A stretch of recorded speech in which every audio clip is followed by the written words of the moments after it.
Hey guys, welcome back to my channel AR anime world. I hope तुम सभी लोग बहुत अच्छे होंगे। और आज मैं एक्सप्लेन करने जा रहा हूँ बुक ऑफ एस्पर का एपिसोड 569। और जिन लोगों ने भी पिछला एपिसोड नहीं देखा है तो वो चैनल पे जाके देख सकते हैं। तो हम लोगों ने पिछले एपिसोड में देखा था जब लुओ जुनाई ट्रेजरी रूम के सामने पहुंचा था और जैसे उसे खुलने जा रहा था तो वैसे ही वहाँ पर 4 एल्डर्स आ जाते हैं जिन्हें की हेवन साइकिल एल्डर्स भी कहते हैं। और ये टियानियो गार्डियन 3 सेक्ट के 5 ड्रैगन्स में से 4 ड्रैगन्स थे। और जो एक ड्रैगन था वो था डीमन स्कीमिंग सेक्ट में, जिसे कि हिडन ड्रैगन भी कहते हैं। वो है अपने डीमन स्कीमिंग सेक्ट के हाई वेनरेबल। और उन चारों हेवन साइकिल एल्डर्स ने अपनी आंखों को बंद किए हुए उसी रूम पर बैठे हुए थे और बिना कुछ किए ही उन्होंने अपने सिर्फ कुछ प्रेशर से ही, कुछ ऑरा से वहां पर हजारों डिसिपल्स को मार दिया था। और अब उनका एक अटैक लुओ जुनाई की तरफ जा रहा था और लुओ जुनाई को बचाने के लिए लिंग और जूयर भी वहां पर आ चुके थे और अब वो तीनों मौत का इंतजार कर रहे थे। पर तभी उस अटैक को ब्लैक एंड व्हाइट बॉल आके रोक लेती है। ये अटैक रोका था उन 2 सेजेस ने और ये अटैक बना था, फॉर्म हुआ था यिन और यांग के कॉम्बिनेशन से। देन तभी ली जिंगटियान उन तीनों को वहां से बाहर लेकर जाता है, लुओ जुनाई और बाकी डिसिपल्स को भी। देन अब वो सभी एल्डर्स लुओ क्लैन के, मतलब वही 5 वेनरेबल, उनसे फाइट करने के लिए आ जाते हैं। और वो लोग बहुत ज्यादा ही कोशिश करते हैं उनसे फाइट करने की, पर वो लोग बिल्कुल नहीं लड़ पाते हैं। और जो वो चारों ड्रैगन्स थे मिस्टिकल हेवन सेक्ट के, वो लोग इनकी यिंग और यांग टेक्निक का तारीफ भी कर रहे थे उन दोनों सेजेस की। ये टेक्निक बहुत ज्यादा रेयर होती है, तब भी तुम लोग कुछ नहीं कर पाओगे हम लोगों के आगे, क्योंकि तुम लोग अभी भी कमजोर हो। और वो लोग अभी भी अपनी आंखों को नहीं खोले हुए थे, अपनी आंखों को बस बंद करके वहीं पर बैठे हुए थे। और फिर ये 5 लोग इनसे बहुत ज्यादा फाइट करते हैं, पर तब भी ये लोग नहीं जीत पाते हैं। पर तब भी ये लोग इनसे फाइट कर रहे होते हैं, इनको रोकने की कोशिश कर रहे होते हैं। तभी हमें जूफेन को दिखाया जाता है। जूफेन के पास तभी जो फिंडियन होता है वो आता है और वो जूफेन से कहता है अब हम लोग बिल्कुल भी नहीं जीत सकते इनसे, और आखिरकार अब क्या करेंगे हम लोग? क्या ऐसे ही अपने सारे लोगों को मरते हुए देखेंगे? और फिर ऐसे ही जो टीम ईस्टर्न में गई थी वो भी जूफेन के पास वापस आ जाती है, और जो वेस्ट में गई थी वो भी टीम वापस आ जाती है। और सब लोग यही बात कर रहे होते हैं कि अब वो लोग उनसे कैसे लड़ेंगे। सभी लोगों ने साथ में अटैक कर भी देख लिए थे उन चारों एल्डर्स के ऊपर, मतलब जितने भी लुओ क्लैन के इथेरियल स्टेज एक्सपर्ट्स थे, उन सभी लोगों ने अपने सोल अटैक वगैरह सब कुछ कर लिए थे। बट तब भी वो जो वो एल्डर्स उनको कुछ नहीं हो रहा था, और वो बस बैठे ही बैठे अपनी आंखों को बंद किए हुए उनके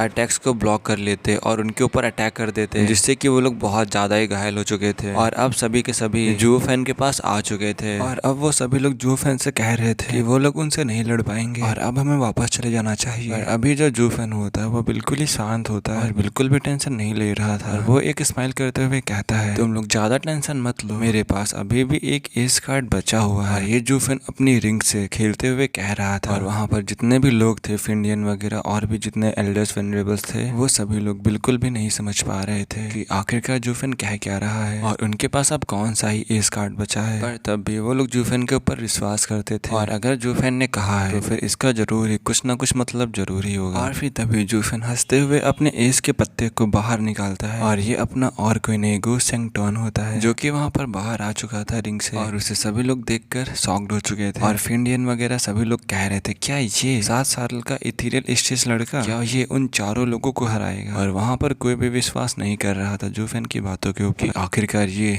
एस का पत्ता कैसे हो सकता है और ये उन एल्डर्स को कैसे हरा सकता है। पर तब भी जूफेन किसी की भी बातों को नहीं सुनता है, और वो कहता है ये उन चारों को अकेले संभाल लेगा, और अगर उन चारों एल्डर्स को हमसे लड़ना या फिर मुझसे लड़ना है तो उन्हें मेरे बेटे यंग सेंजी को हराना पड़ेगा और उससे होकर आना पड़ेगा। और ये सुनकर जो गु सेंगटोन था उससे भी बहुत ज्यादा प्राइड महसूस हो रही थी। तभी जूफेन गु सेंगटोन से कहता है यंग सेंजी, मैं उन चारों एल्डर्स को तुम्हारे ऊपर सौंपता हूँ। और तभी जो गु सेंगटोन होता है वो भी कहता है डैड, जैसा आपको मैं वैसा ही करूंगा, और इनको हराने में सिर्फ आधा घंटा से ज्यादा नहीं लगेगा। तभी जो फिंडियन होता है वहां पर आता है, गु सेंगटोन के सर के ऊपर हाथ को सहलाते हुए कहता है क्या ये 7 साल का लड़का उनसे लड़ेगा? क्या तुम पागल हो गए हो जूफेन? वो इन 3 गार्डियन सेक्ट के 5 ड्रैगन्स में से 4 ड्रैगन्स हैं जिन्हें हेवनली साइकिल एल्डर्स भी कहते हैं, और वो बहुत ज्यादा ताकतवर है। और जो ये तुम्हारा यंग सेंजी है ये सिर्फ अभी 7 साल का है और सिर्फ इथेरियल स्टेज पर है। भले ही ये इतनी कम एज पे इथेरियल स्टेज में आ चुका है, पर तब भी तुम क्या समझते हो कि ये उन एल्डर्स को हरा देगा जो कि इथेरियल स्टेज के पीक पर है? ये बिल्कुल ही इम्पॉसिबल है। और ये सब सुन के जो गु सेंगटोन था वो भी गुस्सा हो चुका था, और गु सेंगटोन के सर के ऊपर जो फिंडियन था वो अपना हाथ को सहलाते हुए कह रहा था, जिससे कि गु सेंगटोन गुस्सा हो चुका था, और वो उसके हाथ को हटाते हुए कहता है तुम मुझे क्या समझते हो, मैं उन चारों को आसानी से हरा सकता हूँ। तभी जो चुकिंचन होती है, और तभी वो गु सेंगटोन से कहती है तुम टियानियो के गु सेंगटोन हो। और चुकिंचन ये बहुत ज्यादा स्माइल के साथ कह रही है। इसे देखकर जो गु सेंगटोन था वो भी देखता ही रह गया। और तभी जो गु सेंगटोन होता है वो अपने मन में सोचता है। सही में चू किंचन को देख जो यंग संजी है वो भी मदहोश हो गया। आखिरकार ऐसा हो भी क्यों ना, क्योंकि चू किंचन है ही इतनी ब्यूटीफुल। देन तभी जू फेन गु सेंगटोन से कहता है, यंग संजी ये तुम्हारे डैड की लेडी है और तुम्हारी मॉम, और आज हम लोग इन्हीं को लेने के लिए आए हैं। और ये सुनकर जो गु सेंगटोन था वो भी खुश हो चुका था। तभी जो जू फेन होता है वो कहता है चू किंचन से, चू किंचन क्या तुम गु सेंगटोन को जानती हो? और तभी जो चू किंचन होती है वो कहती ऑफ कोर्स, सारी इन्फॉर्मेशन मेरे जूनियर सिस्टर ने भेज दिया था टियानियो से जेट स्लिप के थ्रू कि तुमने क्या क्या किया है वहाँ पर। देन जू फेन भी अपना सर हिलाता है। तभी चू किंचन भी कहती है मुझे यंग संजी के ऊपर पूरा भरोसा है, वो आसानी से उनको हरा देगा। और तभी जो गु सेंगटोन होता है वो भी मुस्कुराते हुए कहता है डैड एंड मॉम मैं बस उनको हरा के आधे घंटे में ही आता हूँ। और ये कहकर उन चारों एल्डर्स की तरफ चला जाता है। और तभी जो जू फेन होता है वो भी कहता है गु सेंगटोन तो बिना कुछ हेसिटेट किए हुए उसने तुरंत ही अपनी मॉम को एक्सेप्ट कर लिया। और आखिरकार क्यों ही ना करे, क्योंकि ये गया तो अपने बाप के ऊपर ही है, तो ये सब कुछ तो लाजमी ही है। देन जो वहाँ पर सेक्रेटरी जुआन होता है वो भी कहता है क्या तुम इसका यूज करोगे उनसे बचने के लिए, छोटे से लड़के के ऊपर, और तुम उस 7 साल के लड़के के पीछे छुपोगे। वाह, बट कोई भी फर्क नहीं पड़ने वाला। वो लड़का आखिरकार कितना ही स्ट्रॉन्ग है तो एक इथीरियल स्टेज एक्सपर्ट है, इतनी छोटी एज पर पहुंच चुका है इथीरियल स्टेज पर, तब भी वो इतना बड़ा नहीं है कि उन चारों एल्डर्स को हरा सके। और अब इसको हम लोग बिल्कुल भी बड़ा होने नहीं देंगे और इनको कुचल के रख देंगे, मतलब यंग संजी को, जिससे कि ये आगे चलकर कोई भी खतरा पैदा ना कर सके। और ऐसे ही ये लोग और बातें करते हैं जू फेन और सेक्रेटरी जुआन। सेक्रेटरी जुआन ने उन एल्डर्स से कह दिया था कि इस लड़के को पूरी तरीके से कुचल डालना, तो वो चारों एल्डर्स भी मान जाते हैं। और अब वो चारों एल्डर्स और गु सेंगटोन एक दूसरे के सामने थे, बट वो जो अभी भी एल्डर्स थे वो लोग अभी भी अपनी आंखों को बंद किए हुए बैठे थे। और वो लोग कहते हैं तुम सही में बहुत ज्यादा टैलेंटेड हो, 7 साल की एज में इथीरियल स्टेज एक्सपर्ट बन गए, पर अफसोस अब तुम्हारा सामना हम चारों से हो चुका है। और तो और तुम एक डिमोनिक पाथ पर चल रहे हो उन डीमन स्कीमिंग सेट के लोगों को फॉलो करके, और इसीलिए आज तुम्हारा भी खात्मा हो जाएगा उनके साथ। और ये कहकर वो लोग एक सोल अटैक करते हैं गु सेंगटोन की तरफ, और एक अर्थ ड्रैगन सोल से उस पर हमला करते हैं जो कि गु सेंगटोन की तरफ जा रही थी। बट जो हमारा गु सेंगटोन होता है वो अपने एक हाथ से उसके अटैक को फ्लिक कर देता है, और तभी एक बैम की आवाज आती है। तभी हमें दिखाया जाता है जो उन एल्डर्स का ड्रैगन सोल अटैक था वो यंग संजी के ब्लॉक करने की वजह से वो उड़ के दूर चला गया था। और ये देखकर वहाँ पर सभी लोग शॉक्ड हो चुके थे, जो वो चारों एल्डर्स थे वो लोग भी शॉक्ड हो चुके थे, और फिंडियन वगैरह सभी लोग की आंखें खुली की खुली रह गई थी कि आखिरकार ये 7 साल का लड़का है क्या, ये तो सही में जू फेन जैसा एक और फ्रीक है जो कि इनके अटैक को अपने सिर्फ एक हाथ से ब्लॉक कर सकता है। वहाँ पर सभी लोग हैरान हो चुके थे गु सेंगटोन की स्ट्रेंथ को देख, और जो वो एल्डर्स थे वो लोग तो बहुत ज्यादा ही शॉक्ड हो चुके आखिरकार उसने इस अटैक को कैसे ही ब्लॉक किया। और तभी वो एल्डर्स जो थे बहुत ज्यादा गुस्सा हो जाते हैं और वो चारों मिलके अपना बहुत खतरनाक अटैक मिलकर बनाने लगते हैं। और जब वहाँ पर सभी लोग देखते हैं कि ये चारों एल्डर्स कौन सा अटैक बना रहे हैं, तो वहाँ पर सभी लोग हैरान हो जाते हैं। डीमन स्कीमिंग सेट के एल्डर्स को पता था कि ये कौन सा अटैक वो लोग बना रहे हैं, और इस अटैक का नाम था फॉर हेवन साइक्लिंग एरे। और डीमन स्कीमिंग सेट के लोग बताते हैं कि जो ये अटैक है बहुत ज्यादा खतरनाक है। जब ये एल्डर्स रेडियन स्टेज पर थे तब इन्होंने इथीरियल स्टेज के बंदे को आसानी से मार दिया था इसी अटैक से, बट अब ये लोग तो इथीरियल स्टेज के पीक पर हैं। और अब यंग संजी का क्या ही होगा, वो कैसे इनके अटैक को ब्लॉक कर पाएगा। और अब वहाँ पर डीमन स्कीमिंग सेट के सभी लोग घबरा चुके थे, और फिंडियन जो होता है वो जू फेन की तरफ देखने लगता है और कहता है जू फेन ये इनका बहुत खतरनाक अटैक है, और इससे शायद सोल हार्मनी स्टेज के भी लोग नहीं बच पाएंगे, और वो लोग भी आराम से इस अटैक से मारे जाएंगे। और अभी जो गु सेंगटोन है वो तो सिर्फ अभी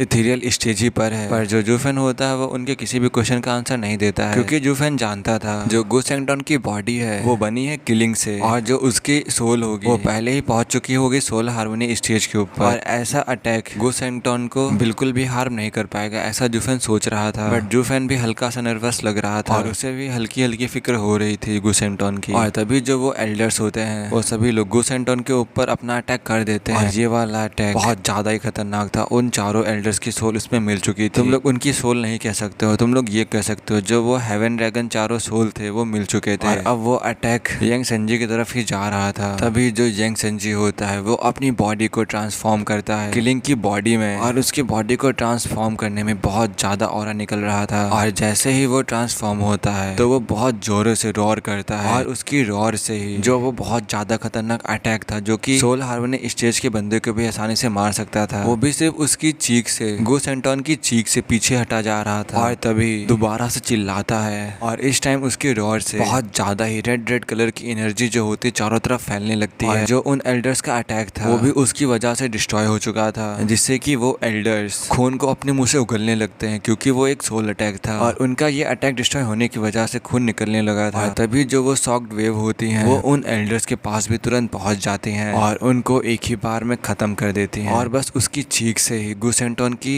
दहाड़ से ही वो चारों के चारों एल्डर्स पूरी तरीके से खत्म हो चुके थे। और वहाँ पर जितने भी लोग थे, mystical heaven sect, demon scheming sect और बाकी सभी एल्डर्स, सभी लोग हैरान हो चुके थे ये देख के सिर्फ गुसेंटोन के दहाड़ने से, एक अटैक से उनका ना ही तो केवल अटैक डिस्ट्रॉय हुआ बल्कि वो सारे एल्डर्स भी, वो चारों के चारों एल्डर्स जो कि हाई वेनरेबल्स थे मिस्टिकल हेवन सेक्ट के, वो लोग भी मर चुके हैं और उनकी पूरी बॉडी डिस्ट्रॉय हो चुकी है। और ऊपर से ना ही तो उनकी सोल बची है, वो भी डिस्ट्रॉय हो चुकी है। और इस टाइम पर डीमन स्कीमिंग सेक्ट को बिल्कुल भी विश्वास नहीं हो रहा था कि ये 7 साल का लड़का कुछ ऐसा कर सकता है। और अब वो लोग समझते हैं कि जूफेन क्यों इतनी टेंशन नहीं ले रहा था और क्यों वो इतना रिलैक्स फील कर रहा था, क्योंकि जूफेन को अपने बेटे के ऊपर पूरा विश्वास था कि वो हरा देगा उन चारों को आराम से। और अब बिल्कुल वैसा ही हुआ और जो मिस्टिकल हेवन सेक्ट था वो लोग भी हैरान हो चुके थे और अब उनके पास भी कोई रास्ता नहीं था। और हाँ, जैसे ही गुसेंटोन ने दहाड़ा था वैसे ही जो जूफेन और जो इनकी टीम थी, मतलब कि डीमन स्कीमिंग सेक्ट और लुओ क्लैन, जूफेन ने उन सबको ही वार्न कर दिया था कि सभी लोग जल्दी से बाहर जाओ यहाँ से, मतलब कि सभी लोग जितनी दूर हो सके उतनी दूर जाओ गुसेंगटोन से, क्योंकि जूफेन जान चुका था कि गुसेंगटोन की पावर बिल्कुल भी कम नहीं है, क्योंकि वो किलिंग का ही सन है। इसीलिए वो सब लोग पहले ही दूर जा चुके थे इस अटैक से होने से पहले, जिससे कि वो लोग इस अटैक से बच सके। उस अटैक के आसपास जितने भी लोग थे मिस्टिकल हेवन सेक्ट के, वो सभी लोग राख बन चुके थे। और दोबारा से जूफेन कहता है और भी दूर चलो यहाँ से, और सभी लोग दोबारा से दूर जाने लगते हैं। और जूफेन ने ऐसा इसलिए कहा था क्योंकि गुसेंगटोन जो था वो अभी भी शांत नहीं हुआ, वो वैसे ही बार बार दहाड़ता जा रहा था, जिससे कि रेड कलर की वेव्स चारों तरफ फैलती जा रही थी और उसके सामने जो कोई भी आ रहा था वो सब बस खत्म होता जा रहा था। और वहाँ पर जो सेक्ट लीडर जुआन थे वो लोग भी उसके चंगुल में आ चुके थे। और अब जो वो अटैक था वो जूफेन के पास पहुंच रहा था, मतलब डीमन स्कीमिंग सेक्ट के डिसिपल्स एल्डर्स के पास पहुंच रहा था। और ये देखकर जो एल्डर्स वेनरेबल्स थे वो बहुत ज्यादा ही परेशान हो चुके थे और कह रहे थे कि अब क्या करें हम लोग, जूफेन क्या हम लोग भी मिस्टिकल हेवन सेक्ट जैसे तबाह हो जाएंगे। तभी जो जूफेन होता है वो कहता है टेंशन नॉट, मैं हूं ना। तभी जूफेन यूज करता है अपनी वाइड आई की 5th स्टेज को, जिसे कि वाइड बैरियर कहते हैं, और 3 बैरियर आके खड़े हो जाते हैं सामने जूफेन के, मतलब चारों तरफ से कवर कर लेते हैं demon scheming sect Luo clan के जितने भी लोग होते हैं सबको। पर तभी जो